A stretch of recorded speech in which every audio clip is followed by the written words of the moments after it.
Graffiti as an art form has a certain allure to it that I can't really explain. Even if you're just putting your name on something, there's a certain creative, stylistic flair and expression to it that makes it hard to believe its more intricate works are done with nothing but a few cans of spray paint. So it's not a surprise that various industries have tried to cash in on this and other forms of urban art. One of those guys? Ecko Unlimited founder Marc Louis Milikowski, better known as Marc Ecko. I know what you're thinking. This douchebag fashionista gave himself a street name as a marketing move for his brand. It's actually a little more complicated than that. Marc started making graffiti-themed shirts as far back as the 1980s. During his college years, he would go out and tag whatever he could under the alias Eckō. He didn't graduate, instead taking some time off to pursue art. He also took some investments from his sister and his friend to start his own clothing company, Ecko Unlimited. Then he changed his name to Marc Ecko with a K, because the properly spelled Echo was already taken and he wanted to help build his brand. You mean this entire time I should have been going by SCKCR? As with any business venture, it helps not just to have a sound business plan, but also to get a bit lucky. Some of Marc's t-shirts got mainstream exposure thanks to a segment on Good Morning America, as well as being worn by public figures like filmmaker Spike Lee and Public Enemy frontman Chuck D. From there, things blew up, and Ecko Unlimited started producing more clothing for different people, like skater and hip-hop themed fashion. Then the urge to expand beyond clothing hit. One thing led to another, and Marc Ecko's Getting Up Contents Under Pressure came into being. When I first saw Getting Up on store shelves, I wrote it off.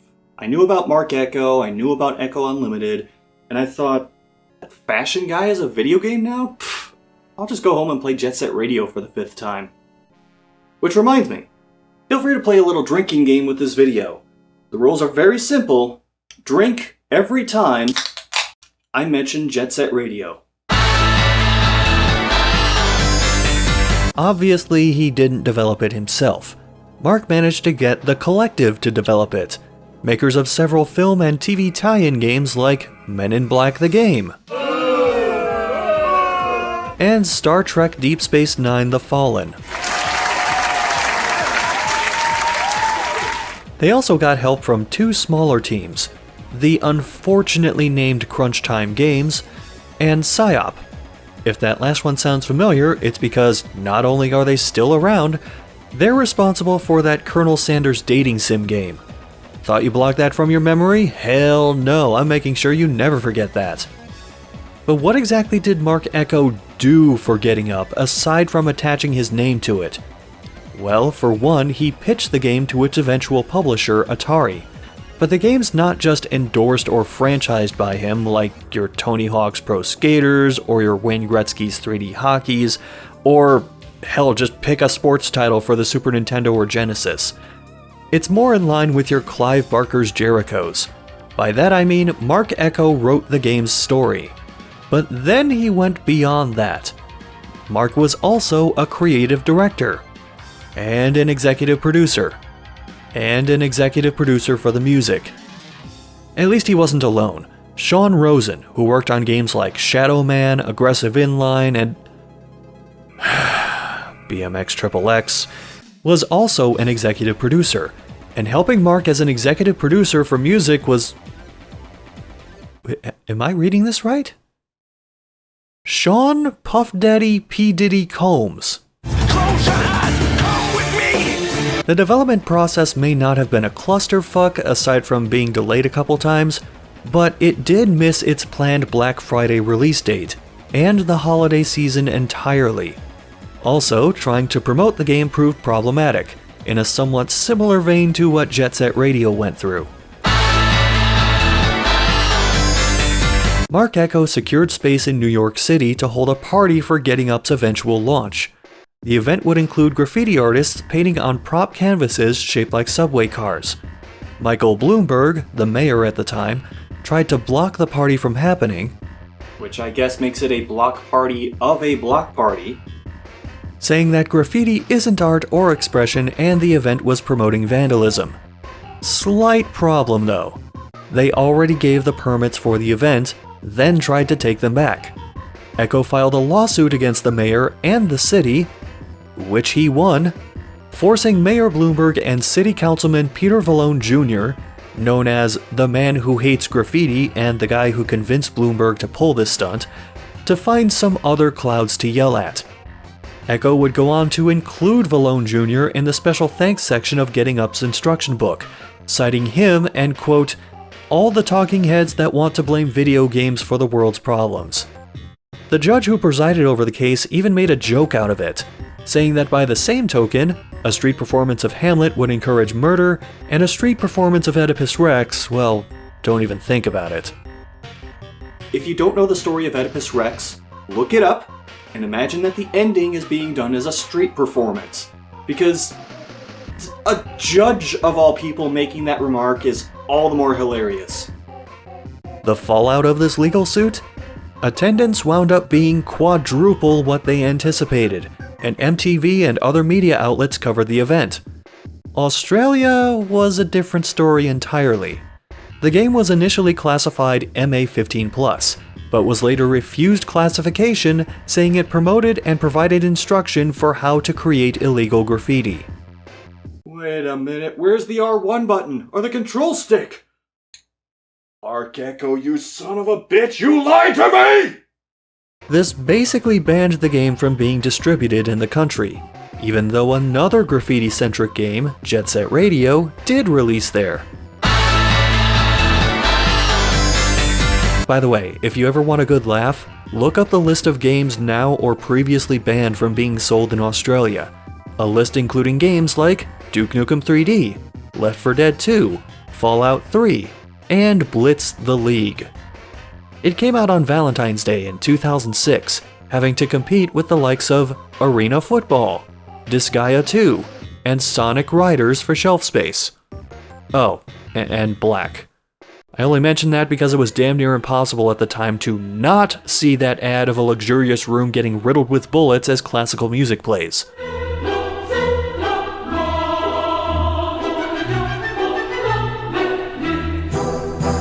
Pro marketing tip. If your video game is not part of an established franchise where people know what to expect the game to be like, don't run ads that show zero gameplay, or zero game footage at all. Enough backstory, let's crack this open and... Anyway, you play a guy named Train, spelled T-R-A-N-E. Isn't that supposed to be spelled T-R-A-I-N? Who lives in the bustling metropolis that is New Radius. It used to be a more lively city that was dripping with culture, and by culture I mean spray paint, but lately they've cracked down hard on graffiti artists in particular, to a ridiculous degree. A guys in helicopters shooting at you degree. Maybe that's why his grandmother tries to convince him not to be a graffiti artist, even dropping this gem. All that scribbling is in art! She says the streets are what got his dad killed, and if he leaves now, he shouldn't come back. Shame, really.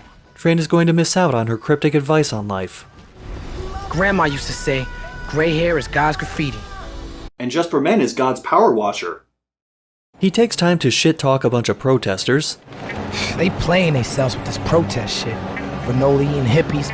Before coming upon a member of the Vandals of New Radius, who shows him their secret handshake. Toy ass biatch! Oh, right. I forgot I'll have to translate graffiti slang at several points in this video. 1 second. Okay. Toy. Noun. Derogatory term for an inexperienced or unskilled graph artist. 2. Verb. To go over or cross out a graffiti tag, optionally writing toy next to it.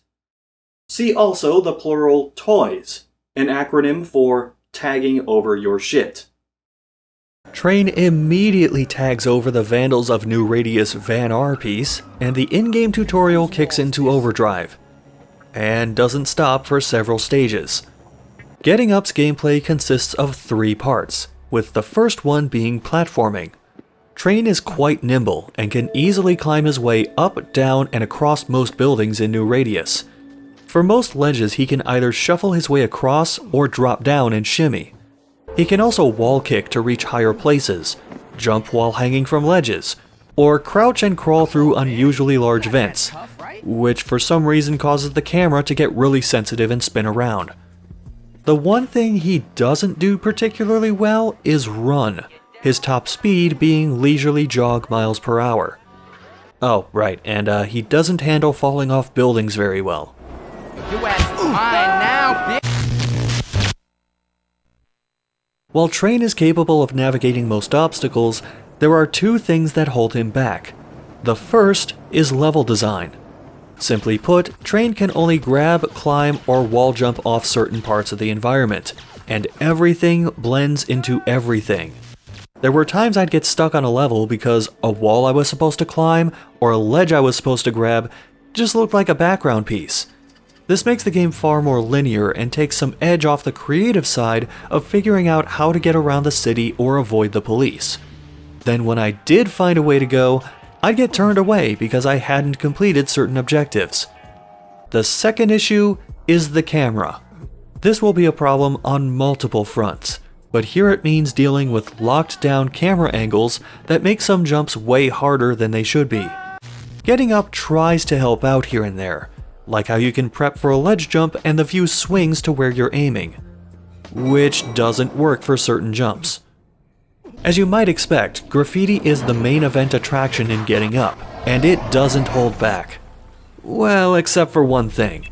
Unlike Jet Set Radio, you never have to pick up more spray cans or markers or anything. Train has an infinite supply. At first he can just do some marker tags, slap some stickers, and a few aerosol tags and throw-ups.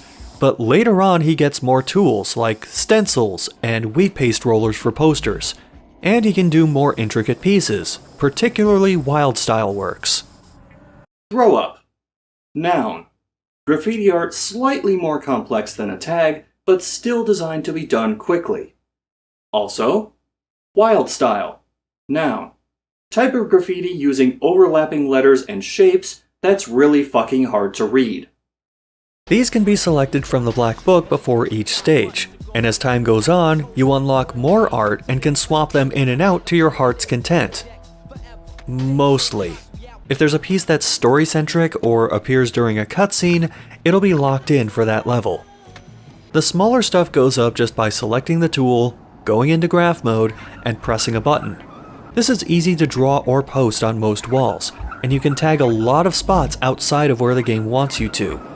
Larger pieces, however, work a bit differently. An outline of the finished work appears in a set location, and you fill it in. Doing so earns rep points, which help unlock extras like concept art, more fighting moves, and an extra multiplayer mode. More points are earned for things like finishing within a time limit, making the piece bigger, going over a rival's work, or not having any drips, which happen if you paint the same area for too long. No, the game's not picky about staying in the lines, and you only need to finish about 90% of the piece before the rest fills in automatically. All you need to worry about is not running out of pressure in the can, displayed in the upper right, and dealing with the stiff, somewhat delayed movement. I can understand not having the controls really loose, but Train's movements in graph mode are so sluggish I was constantly slamming the analog stick up, down, and side to side to finish every piece. Also, some pieces have auras or sparks or little bits of paint separate from the main design. The auras in particular don't show up on the outline, which leads to some guesswork figuring out where to spray. And I don't know if it's my color blindness, but sometimes I couldn't tell when an area was only partially filled and needed some extra paint. Of course, that's nothing compared to when you start painting and the camera swings to one side, making it harder not just to aim at the empty spots, but to see those empty spots at all. Just imagine going to a movie and ending up having to sit in the front row all the way in the far corner, and then from that seat you have to draw the movie on the screen. Combat is a large part of Getting Up, Though that's not too surprising considering the amount of people who don't hate Train can be counted on one hand. Luckily, there are health pickups in the form of up soda cans scattered around every level. If you're pleasantly surprised that this wasn't sponsored by Red Bull or Pepsi or something, I'll just say this: don't get your hopes up for it not happening at all. And how do you pick up these soda cans? The same way a true graph artist picks up anything: by breakdancing on top of it. Okay, it's supposed to be a dodge animation, but still. Punches and kicks happen in 3-hit combos, and you can alternate between the two. The last attack can become a power move by holding punch or kick, which breaks through an opponent's guard and sends them to the floor where you can land some extra shots. The catch is your blue power meter, which starts full but refills slowly, must be high enough to do one of these, so you can't spam them throughout the whole game. You can also grab enemies with an awkward grappling system where you press 2 buttons, then waggle the control stick and mash 2 buttons to stop them from breaking loose. If you win, you can throw some extra punches or kicks for power bar or damage bonuses before throwing the guy away. But most of my grapples never got that far. There's also a stun done by double tapping toward a target and punching. That leads to a taunt, which builds the power meter. Overall, Train has a fairly robust number of attacks, but I had trouble getting inputs to register for even fairly basic stuff like the power moves, which sometimes registered even when I wasn't doing their inputs. Also, some of these are not designed to work effectively when fighting multiple enemies, which happens a lot in Getting Up. I usually just did the basic attacks and sometimes power moves for most of the game, since it was the simplest and most consistent approach. Well, except for the even simpler approach, using a weapon. When Train breakdances on top of a trash can lid, or a 2x4, or a baseball bat with Bart Simpson hair, he'll pick it up, then just swing for the fences or lob it from a distance. Even though weapons do eventually break, they deal a lot more damage and can hit through an opponent's guard. Basically, the hand-to-hand combat, the most complex combat, should be a last resort. There's one weapon, however, that's head and shoulders above every other weapon in the game. Flaming barrels. Now, when I say flaming barrels, you might imagine, well, Train kicks it over and rolls it into people, or he causes a bigger fire with it that damages enemies, or hell, maybe he just picks it up and starts hitting people with it. Now, enemies can catch on fire, and that does effectively knock them out.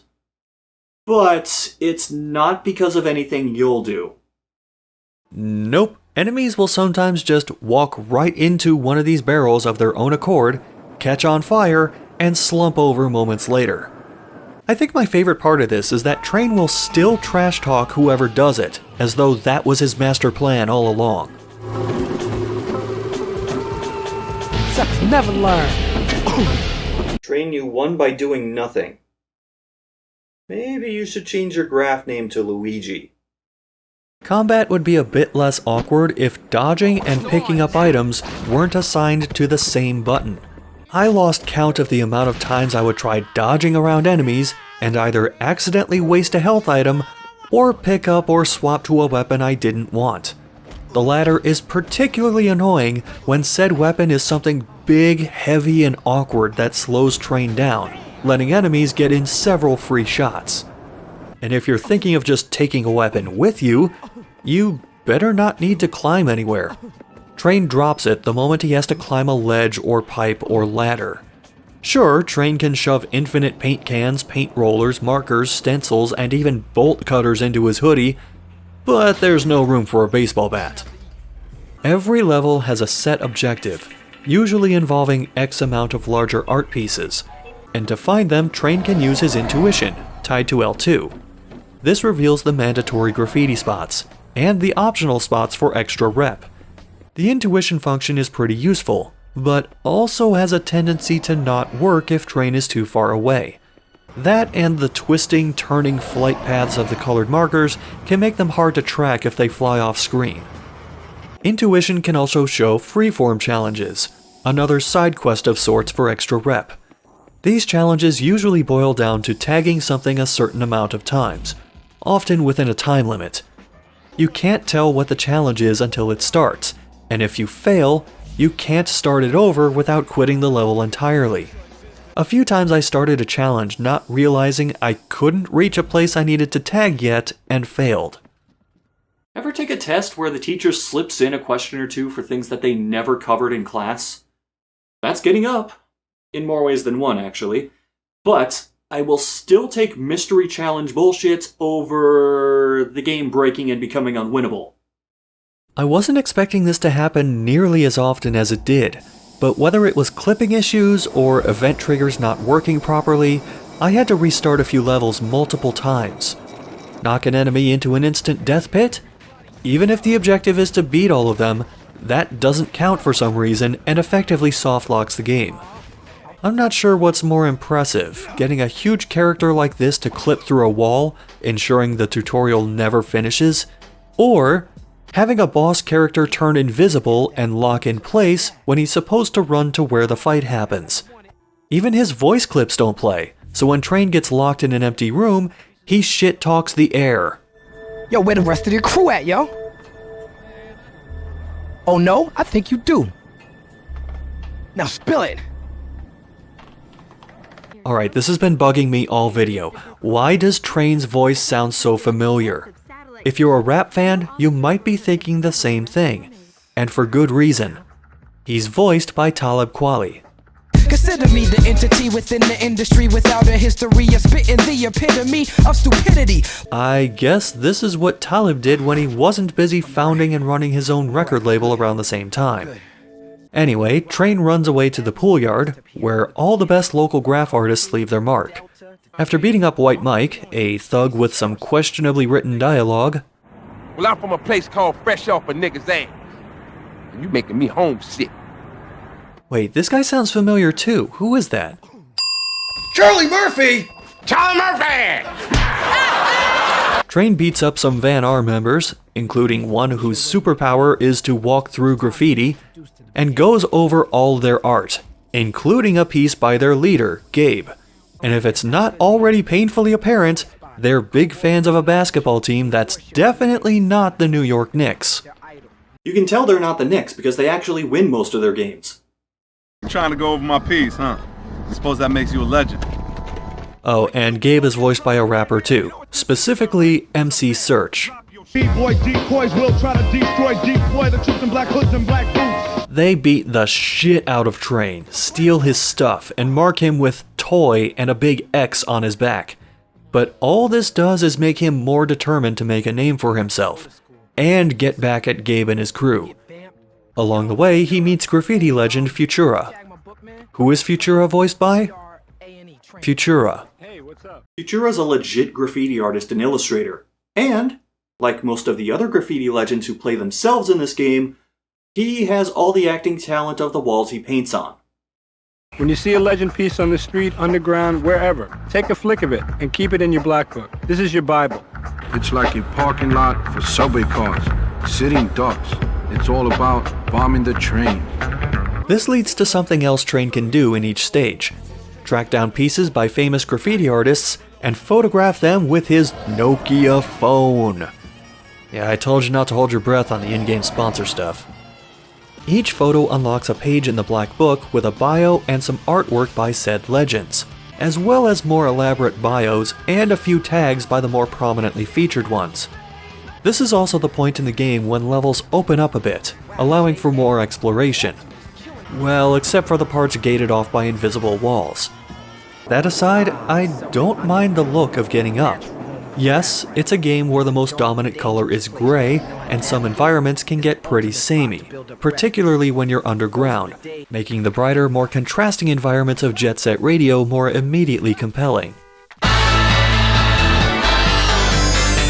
But considering it takes place in a concrete jungle, and the idea of the game is to indirectly bring some color and style to the place, I'm okay with it.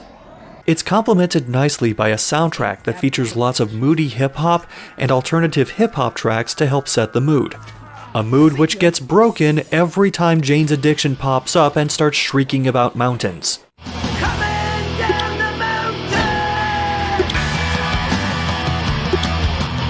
Here's a fun fact. By playing any audio from this game, I've ensured I'll have about 5 different record companies copyright claiming this video. Even the menus are well designed for the game's aesthetic. It's all subway themed, since subway cars and tunnels are popular graffiti spots. And as for functionality, it's easy to pause and pull up the objectives, even if some are a bit vague, and stats to see how many graph spots you're missing or how many secrets you need to find. Oh, right, there's secret stuff to find in almost every stage. Some useful, some not so useful. While not technically a secret, there is a Gold Montana spray can to find, which lets you spray for a longer time before needing to shake the can. And yes, Montana Gold is an actual spray paint brand. If you thought that was blatant, there are Apple iPods to find, which unlock songs from the soundtrack. These songs can then be played on an iPod in the main menu. And if you thought that was blatant, there are Ecko Rhino logos to find for some extra rep.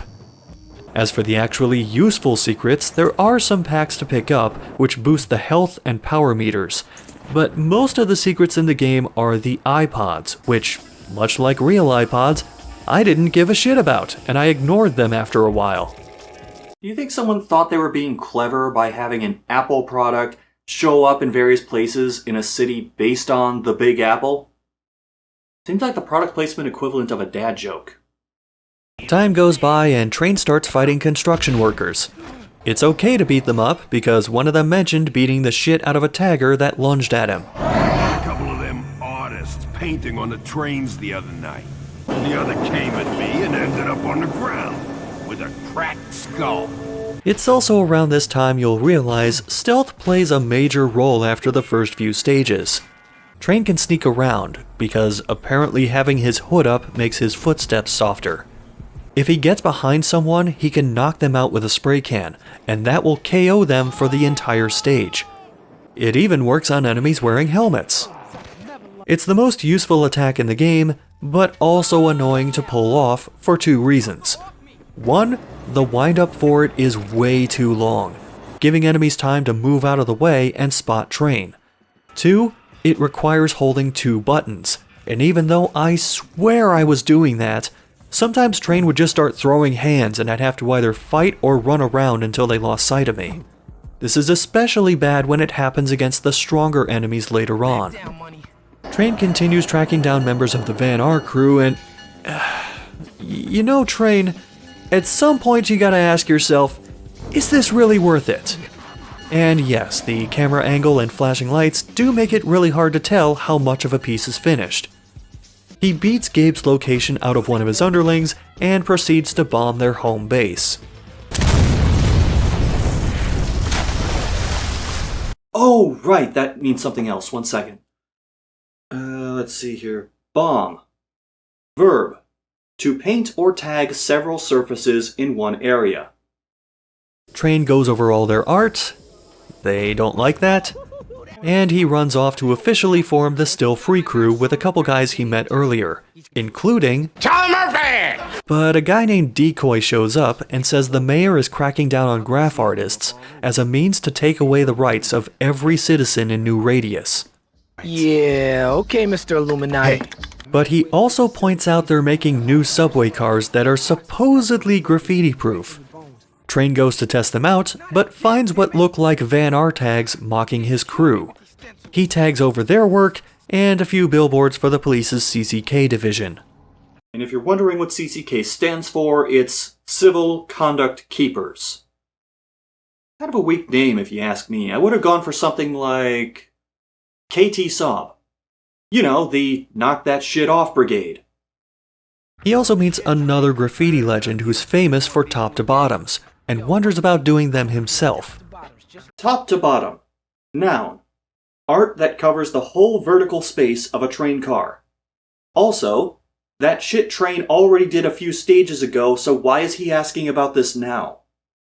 Train dances his way through a car wash, which is harder than it needs to be because sometimes the game struggles figuring out when you want to walk onto an attached rail instead of past it. And it's time for this sequence again, complete with getting stun-locked if you don't dodge the first obstacle. The mayor isn't too happy about this, But his police chief has a plan. Just another attention-starved vandal, sir. I can assure you Vandal Squad has leads on the inside with all these gangs. Wait a goddamn minute, that's Adam West! What's more surprising, Adam West showing up in this game, or that he's not voicing the mayor? Gabe crosses paths with Train and they settle their beef once and for all by bungeeing down a wall and seeing who can make a mural the fastest? I won't pretend to understand this. You know what I will do? Lose this battle. Repeatedly. It seemed like no matter what I did, Gabe would always finish his mural much earlier than me. Then I looked at the instruction book and realized the game only taught me one way to paint. The square button. Hitting triangle does fast flow, a type of spray that hits a much wider area at once. Remember what I said about how getting up is the teacher asking questions about things they never explicitly taught you? The local news televises the battle, which Train wins. Then the CCK and their undercover group Vandal Squad descend, forcing him and Gabe to run. It's too late, there's nothing we can do. Come on, we'll hook up at the amusement park, over at the old pier. I say undercover, but they're either wearing vests advertising who they are, or shit-talking Train while trying to be undercover. Hey, what are you doing? Yo, this little punk is all mine. He and Gabe beat up the head of Vandal Squad, who's voiced by Andy Dick. Yes, really. And realized the Vandal Squad was putting up fake tags to get the Van R and Still Free crews to fight. So they joined forces. You see what happened to my man Cry?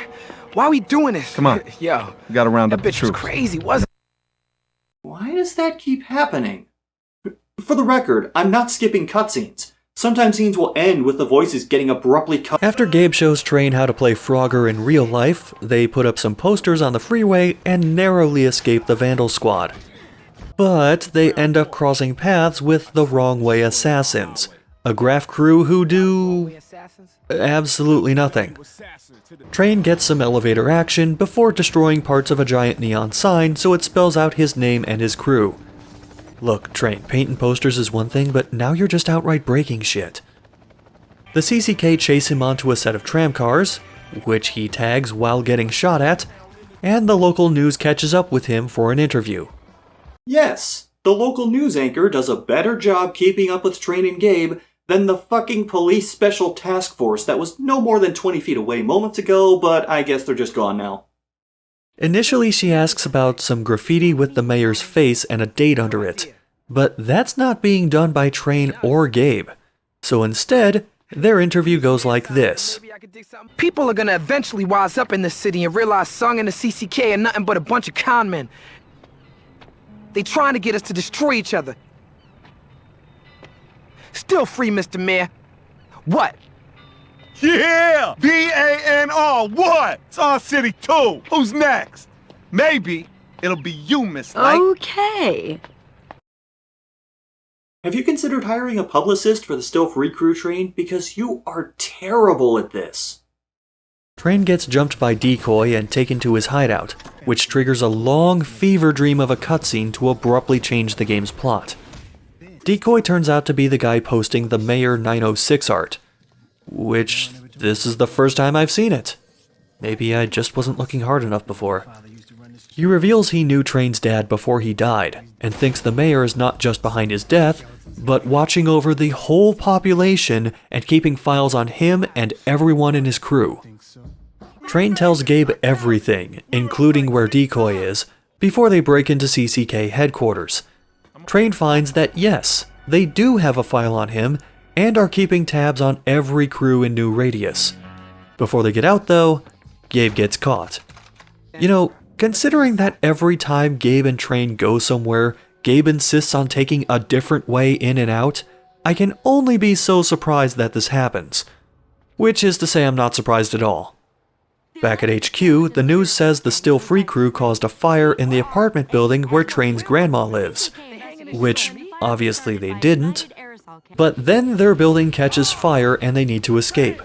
You can really tell how shaken up Train is by everything that's going down. Oh, shit. and it leads to a dramatic battle against the Vandal Squad on a nearby rooftop. Dramatic. Adjective. 1. Sudden, striking. 2. Relating to drama, or its study or performance. 3. Utter bullshit. Do you like rooftops that break away with little warning leading to cheap kills? Or how about getting knocked into fiery pits of instant death? Or maybe you're just the old-fashioned type and prefer getting gangbanged by officers with little or no recourse. This stage has all three of those. Eventually, Police Chief Adam West takes you on himself, but an explosion causes him to lose his balance, and, despite Train's best efforts, he falls into the fire and dies. Train's whole crew bails, understandably so if you ask me. And the news reports that Train is now wanted for Adam West's murder, which, again, is obviously not what happened. They say they have exclusive footage of it, though I'm curious how they took this footage and said, oh yeah, Train totally killed that guy. Gabe finally answers one of Train's phone calls and immediately lies about what he's doing. Nowhere. I'm just hanging with Tina. Man, why is you lying? I'm hanging on a ledge right below you. I can see you. Gabe runs off as Train deals with some cops that are unusually slow, even by this game's standards. Gabe gives Train the Van R handshake and tries to leave him to a few CCK goons, but he still catches up so they can have one of the most annoying fights in the game. You need to get info out of Gabe by dangling him from a ledge, which means using the grapple mechanics I could never get the hang of. It also means Gabe's AI won't go anywhere near the ledge, opting instead to run away and throw bricks most of the time. Suck brick, kid! When you do manage to get him on the ledge, he reveals punk rock Widowmaker held him up at the CCK building and he ratted out SFC's location, as well as decoys. Then for whatever reason, Train pulls him up and you have to throw him off the ledge a second time. Actually, I didn't even throw him, I just let him walk off by himself. And after all that, he doesn't tell you anything new. Train just walks off as Gabe curses him out. This is around the point in Getting Up where stuff just happens. New character shows up out of the blue, Gabe disappears from the game entirely despite having every reason to come back, and Train, well,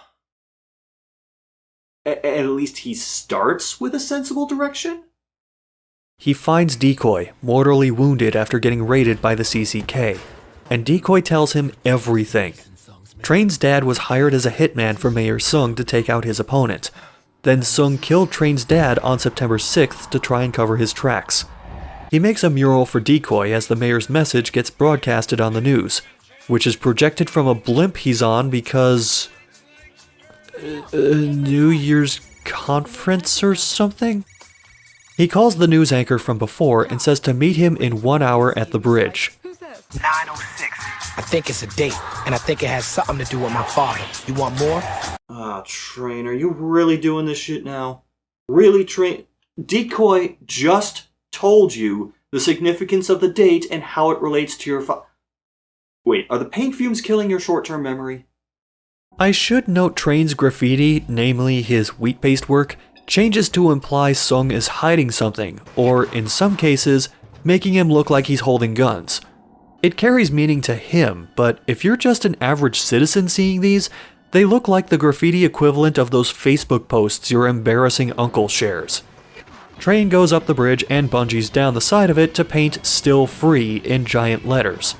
He does this as a helicopter with a searchlight takes potshots at him, and you're supposed to be able to avoid it by jumping further down.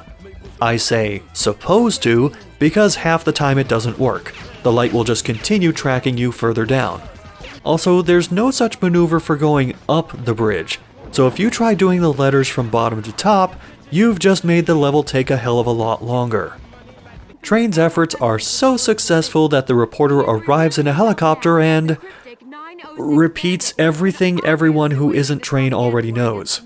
One can't help but wonder, what would have Train justify such a vendetta against this administration? Why 906? What did Sung know? Train, it's one thing to spread the word, it's another entirely to get people to understand what the word means. What's the word? What's the word? What's the word? What's the word? What's the word? What's the word? What's the word? What's the word? The mayor's blimp stops to refuel at the top of the bridge? Do I really need to explain all the ways that doesn't make sense?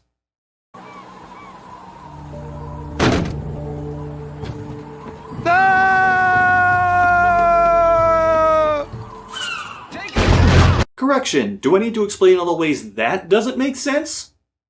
Train technically makes it onto the blimp, and eventually into the blimp, which is spitting out pro-Mayor Sung flyers. Unfortunately, if you look closely, it's doing so directly above a river. Still, Train swaps out the flyer for something else, climbs the elevator shaft in a blimp? How big is this fucking changes the ticker to a decoy tribute, sneaks into the blimp's TV studio, redecorates the New Year's banner, and takes the emergency exit. Atop the blimp, he meets punk rock Widowmaker, who admits to killing Decoy. Then he defeats her quote-unquote elite guards, baits her into shooting the cables supporting her firing position, and this underwhelming fistfight with her is the final boss. It's supposed to be another fight where you grab someone and throw them over the edge, but here she grabbed Train threw her, and that caused Train to fall over the edge. Then you're supposed to throw her off the blimp entirely, and I guess you could say that's what happened? Rather than just tell you what happens in the ending, I'm going to tell you what I was thinking as this ending played out. Well, she's dead. Train, what the fuck are you thinking? Wait, that fall would have killed him in the prior lives. How are you alive and what is that cable attached to? Oh, there's love interest who does nothing. What a waste of Rosario Dawson's voice. How did Train get to ground level so quickly? Did seriously no one look at the mural before the cameras went on? Hey, it's Tom Murphy! Why did the mayor resign? Yes, it was an embarrassing conference, but there's no evidence and no warrant on him, so what's going on? Don't do it. Don't do it. God damn it, you sequel-baiting assholes! And before anyone asks, no, a sequel of Getting Up was not in development at the time that it released. See, Robomoto, even they knew not to do that shit. Marc Ecko's Getting Up, Contents Under Pressure shows the growing pains of both the developers and the visionaries behind it. The story starts off the rails, gets back on the rails, then falls off again. The combat can be clunky and unresponsive when trying to do much beyond the basics. The camera is often the worst enemy in the entire game. Some things just break for no apparent reason. There were times I needed to take a break from Getting Up because of how frustrated I was getting with it. While it's a decent length, taking me around 14 hours to finish, the unlockables are pretty meh, including concept art, a mode where two people play as various characters and fight each other, and browse mode, which is like the main game except you can't save. It's not something I'd personally recommend unless you have at least a passing interest in graffiti. But that being said, it's not totally irredeemable. I had fun with a decent amount of the game, usually when I wasn't in combat. I enjoyed how agile Train is, being able to climb or jump his way to most anywhere. I liked the soundtrack, Jane's Addiction notwithstanding. I like the look of the graffiti, and being able to swap pieces in and out, or pick between certain throw-ups in the field is a nice touch. It certainly helps that the graffiti in this game was designed by legit graph artists. Which brings me back to Marc Eckō. I get the feeling this game wasn't just his trying to move into the video game medium, but in a weird way, a love letter of sorts to street art. It would explain why he brought in so many graph artists as designers, why he had some of the more prominent ones appear as characters in the game, why the Black Book has a dedicated bio section going over their history and contributions. It's a way to inform about graffiti in a time when there wasn't much to go on in the mainstream. On that level at least, I can respect it. And I realize I was playing the Jet Set Radio drinking game earlier, but really Getting Up and Jet Set Radio are too different to directly compare. Critics gave Getting Up some nice reviews, as in it currently sits at a 69 on Metacritic.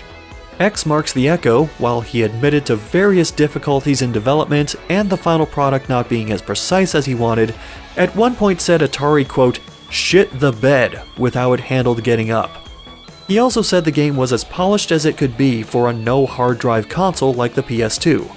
And given the amount of times something broke and I had to restart a level, I'm calling bullshit. Marc, the same guy who previously stated that video games are a misunderstood medium, would also lash out at reviewers for low scores, calling them divas and the guys who got wedgies in high school who have a bug up their ass for anything urban. Maybe he happened to read Penny Arcade at the time, where his game was referred to as, quote, God's punishment for an evil world. As for how the game sold, Marc Eckō the Dolphin had this to say in his book, Unlabel, Selling You Without Selling Out. When the game finally launched at the end of the PS2 lifecycle, where sales for new titles were at their weakest, we sold over 800,000 units. Not too shabby for a t-shirt peddling gaming outsider. That statement is the only source I could find with a sales number that high, so take it with a spray can-sized grain of salt. Now, as for Australia, the game wouldn't see the light of day there until... Why is there a plane flying this low? What the fuck is going on? Every time I try to film, there's gotta be somewhere back... Wait a minute! That's no low-flying plane! It's not even an unusually large bird! It's...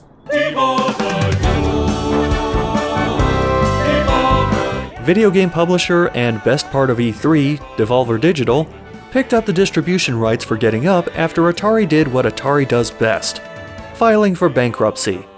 Devolver stepped in and made the game available on Steam, where no Australian officials could do a damn thing to stop people from playing it. I'd call it a happy ending, but the end of the Getting Up story is still vague. Marky Mark and the Eckō bunch said he vowed to remake the game if it kills him, though nothing's come of that.